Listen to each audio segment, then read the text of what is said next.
Imagine a world where even the wind fears to tread, where the whispers of legends hold more power than the rulers of empires. In this world, there exists a being, a figure spoken of only in hushed tones. They call it the artisan. Not a name, not a title, but a curse. To see the artisan is to lose yourself, to become something or someone else entirely. Some claim it's a myth, a tale conjured to explain the unexplainable. But you know better.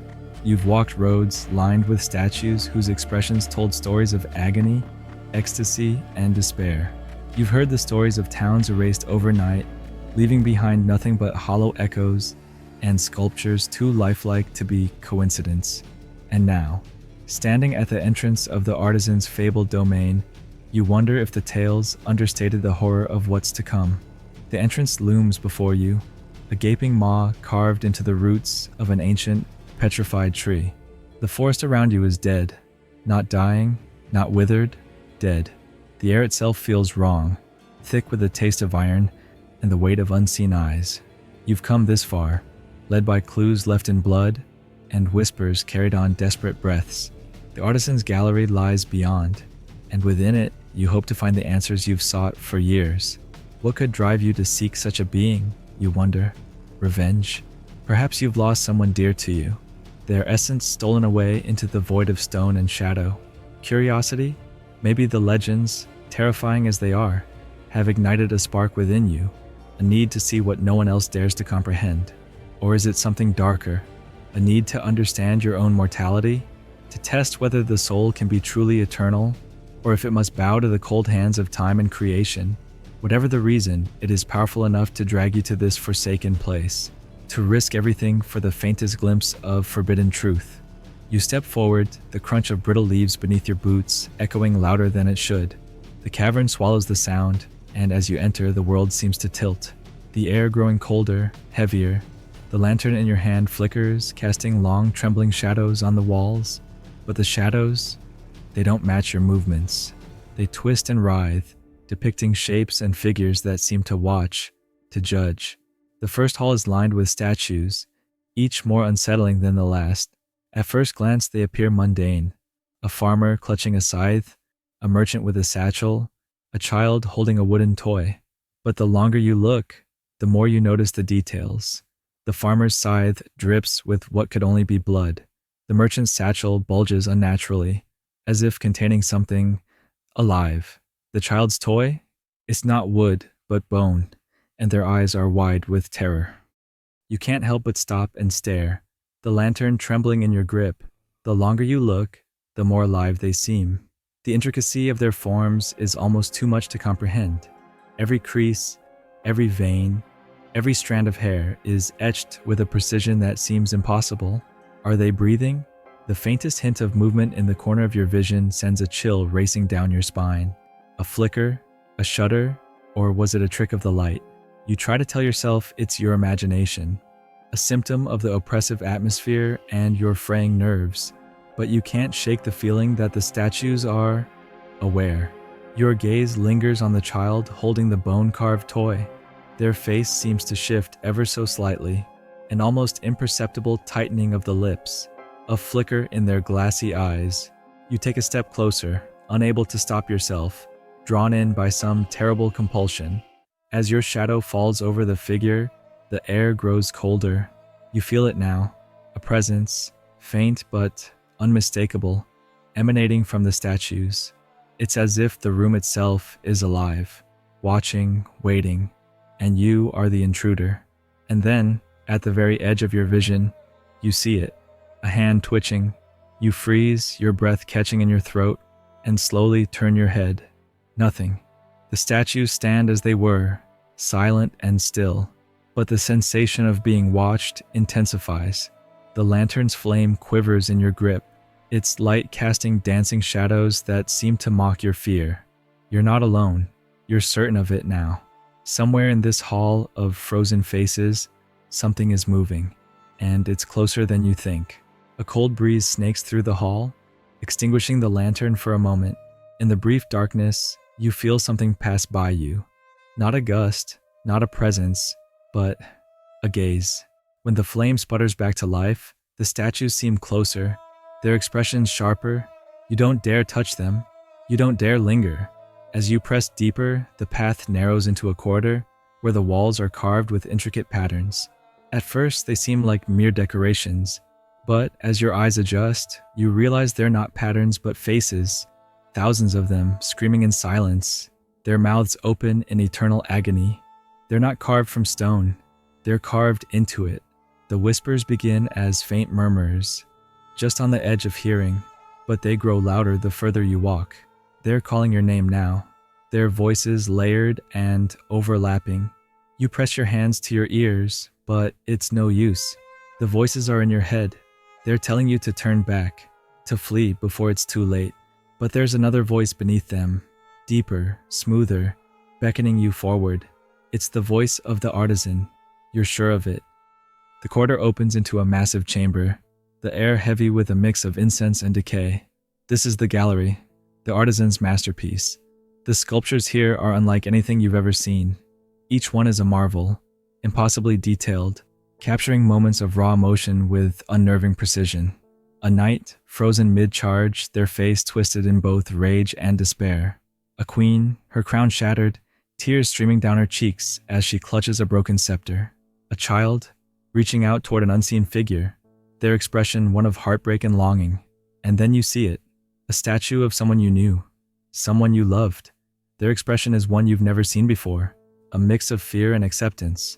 The details are hauntingly precise, from the faint lines of weariness beneath their eyes to the way their lips tremble, captured mid-breath as if they might speak. You can't breathe. Your knees buckle, and you collapse before the sculpture, the lantern falling to the ground with a hollow clatter that echoes through the chamber. You've seen them in your dreams, in the half-forgotten moments that linger at the edge of memory, but now they stand before you, immortalized in stone. Your hand trembles as you reach out to touch their face, the coolness of the stone startling against your fingertips. The moment your fingers graze the surface, a searing pain shoots through your arm, and you pull back with a cry. The pain isn't just physical, it's as if the statue itself is rejecting you, a force pressing back against your intrusion. Memories flood your mind, unbidden and overwhelming. Shared laughter, whispered promises, and the bitter ache of loss. The air grows heavier, and you feel as though the chamber itself is watching, waiting. What have you done? What has the artisan done to them? The weight of the realization sinks into you, a hollow anguish that tightens around your chest like a vice. A voice, smooth as silk and cold as ice, echoes through the chamber. Do you like my work? You spin around, clutching your arm. There, standing at the center of the chamber, is the artisan. Their form defies comprehension. Cloaked in shadows that seem to writhe like living things, their figure shifts with every heartbeat. One moment they are tall and imposing, the next slight and almost human. The only constant is their eyes, or what passes for them. Twin pinpricks of light that pierce through the darkness, gazing at you with a mix of curiosity and hunger. You've come far, they say, their voice reverberating through the chamber. Few make it this far, fewer still leave. You find your voice, though it trembles. Why? Why do you do this? The artisan tilts their head, as if pondering the question. Why does a painter paint? Why does a poet write? I am no different. I take the raw material of life and shape it into something eternal, something beautiful. They gesture to the sculptures around them. These are my gifts to the world, testaments to the fleeting nature of existence. Your anger flares. You call this beauty? You steal lives, turn people into things for your gallery. The artisan chuckles, a sound that sends shivers down your spine. You misunderstand. I do not steal lives. I preserve them. Every sculpture here was once a fleeting moment, a fragment of a soul destined to fade into oblivion. I simply extended their existence. The artisan steps closer, and you find yourself rooted in place. Their presence is overwhelming, a gravity that pulls at your very being. They extend a hand, their fingers long and delicate, yet undeniably powerful. You seek something, they say. Everyone who comes here does. Tell me, what is it you desire? Revenge? Redemption? Or is it simply the truth? You hesitate. The truth? The word feels heavy. dangerous. Do you even want to know? But before you can answer, the artisan continues. Words mean little here. Show me. With a wave of their hand, the chamber shifts. The statues dissolve into shadows, and the walls melt away, leaving you in a void of endless black. The silence is suffocating, a tangible weight that presses down on your chest. In the distance, a single pedestal rises from the void, its surface gleaming as if illuminated by a light that has no source. Atop the pedestal lies a chisel and mallet, their surfaces etched with symbols that seem to shimmer and move when you glance away. The artisan's voice cuts through the silence, deep and resonant. This is where it begins, they say, their words carrying a gravity that seems to ripple through the void. All creation stems from the void, and so too must you carve your truth from it. You step forward hesitantly, your footsteps swallowed by the emptiness around you. The tools on the pedestal seem impossibly heavy as you lift them, the weight not physical but existential, as though they carry the burden of every life that has ever been shaped. You run your fingers over the carvings on the chisel, feeling a strange warmth emanate from it. It hums faintly, resonating with your heartbeat, as if alive and eager to see what you will create. The pedestal shifts before your eyes, the gleaming surface warping and twisting until it becomes a block of uncarved stone. It's unlike any material you've seen before, dark, almost liquid in its sheen, yet solid as steel. As you hold the chisel to its surface, a jolt of energy courses through you, pulling at memories buried deep within your soul. Create, the artisan commands. Their voice is softer now, almost coaxing. Show me what lies within you. You hesitate, the enormity of the task settling in. Each strike of the mallet feels like a blow to your very essence, the sound echoing not just in the void, but within your mind. The stone resists at first, as if testing your resolve, but then it begins to yield, revealing shapes and forms that you hadn't even realized you were imagining. Memories flash through your mind with each strike, a moment of joy so fleeting you'd nearly forgotten it, a betrayal that still lingers like an old wound, a fear you've never dared to confront. Each fragment of your life is etched into the stone, raw and unfiltered. The process is agonizing but cathartic, as if the act of creation is drawing something out of you that you didn't know was there. Time loses meaning in the void. It could be minutes, hours, or days before you step back, breathless and trembling, to view your creation. The sculpture before you is indescribable. It's not a person, not a memory, but an emotion, a reflection of everything you are and everything you've been. Create, the artisan commands. You step forward, your heart pounding. The tools feel heavy in your hands, vibrating with an energy that seeps into your skin. The pedestal shifts, revealing a block of uncarved stone. The artisan watches, their glowing eyes unblinking. Show me what lies within you, they say. You hesitate, but then the chisel moves almost of its own accord. Each strike of the mallet sends a shockwave through your body, pulling memories, fears, and desires from the depths of your mind. The stone takes shape, but it's not something you recognize. It's not a person, not a moment, but a feeling, raw, unfiltered emotion given form. When you're done, you step back, breathless. The sculpture is beautiful, horrifying. It's you, in a way you've never seen yourself before. The artisan approaches, their gaze fixed on your work. For the first time, their shifting form seems to solidify, their voice softening. Ah, they say, almost wistfully. You understand. The artisan turns to you, their shadowy form towering over you once more, an almost imperceptible glimmer in their twin pinpricks of light. Was it amusement, curiosity, or something deeper, darker? You have a choice, they say, their voice resonating through the chamber as if the stone itself carried their words. Leave now, and this sculpture will remain here, a part of my gallery for eternity. It will exist, untouched and undisturbed, a silent testament to what you have shown me. Or, stay, and I will teach you. Their voice lowers, becoming almost coaxing, intimate, like a whisper directly in your ear.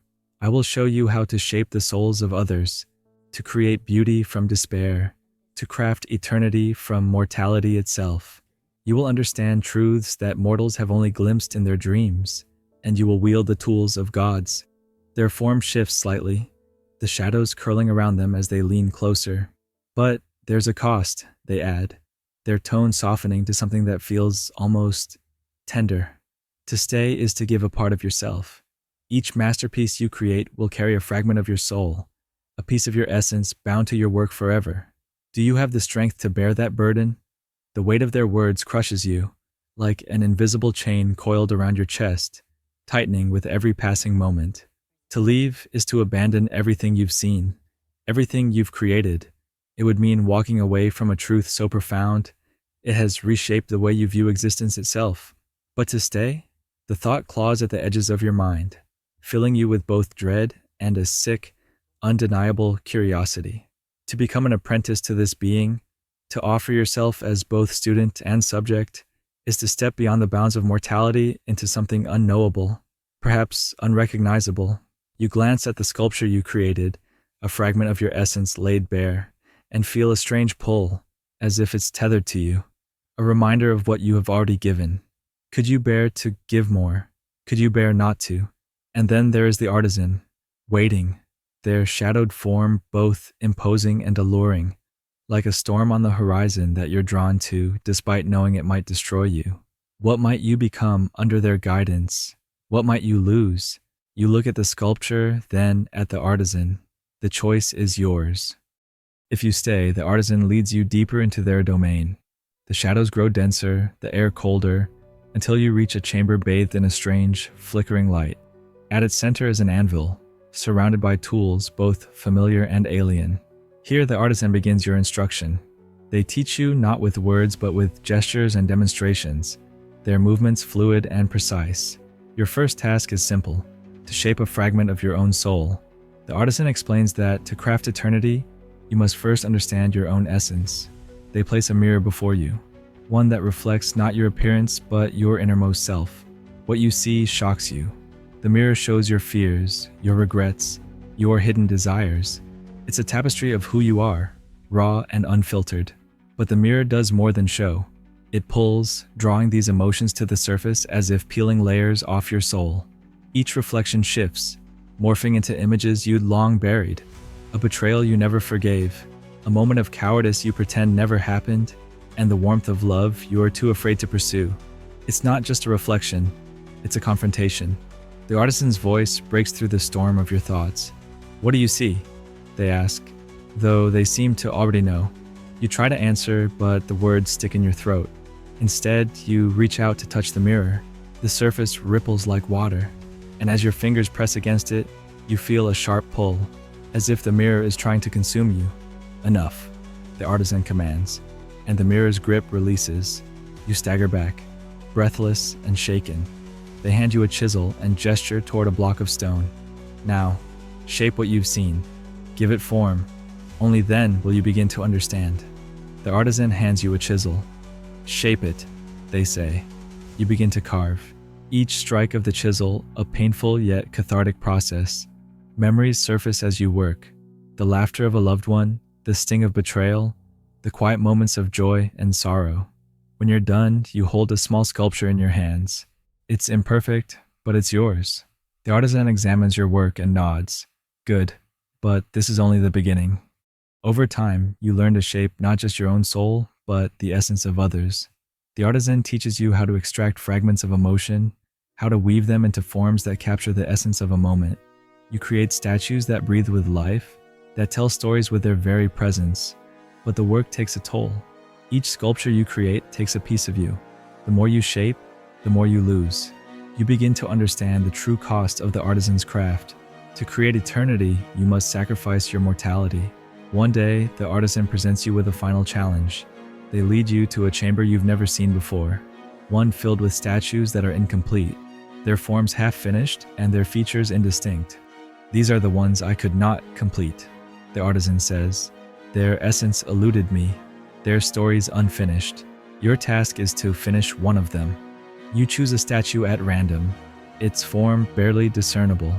As you work, you feel a connection to it, a thread that ties your soul to theirs.